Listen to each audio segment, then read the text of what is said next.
গত বছরের মার্চ মাসে দেশের প্রান্তে পাড়ি জমা করেছিলেন পূজা চেরির মা ঝর্ণা রায়।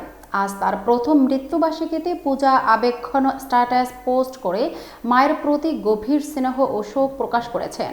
পূজা তার স্ট্যাটাসে লিখেছেন, মা ও মা, কেমন আছো তুমি? তোমাকে দেখি না ৩৬৫ দিন হয়ে গেল। কিভাবে চলে গেল সময়টা। গত বছরের সেই সময়টাকে নরকের আগুনের মতো বর্ণনা করে পূজা জানিয়েছেন কিভাবে মায়ের অনুপস্থিতি তার বুকে ভারী বেদনার মতো ছাপ ফেলে গেছে। তিনি আরও বলেন, মাঝে মাঝে খুব অবাক হয়ে জানো, যে মানুষটা তার মেয়েকে ১ মিনিটের জন্য চোখে হারাতো না, সেই মানুষটা কতদিন তার মেয়েকে ছেড়ে দূরে আছে। পূজা বলেছে, সবাই আমাকে বলে, পূজা তুমি খুবই স্ট্রং, তবে তারা কি জানে না যে মেয়েটা তার মায়ের মতোই। তোমার ছাড়া জীবন যে কতটা বেদনাদায়ক তা কেবল মা হারানো মেয়েই বুঝতে পারে।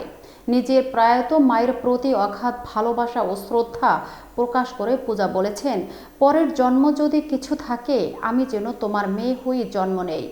ওপারে ভালো থাকো আমার সোনা মামনি। চলচ্চিত্র ক্যারিয়ারের শুরু থেকেই পূজা সবসময় মাকে পাশে পেয়েছেন। মায়ের অবদান তার সাফল্যে সর্বদা আলোকিত হয়েছে। এই আবেগঘন স্মৃতিতে পূজা চেরি মায়ের স্মরণে তার ভালোবাসা ও শ্রদ্ধা তুলে ধরেছেন।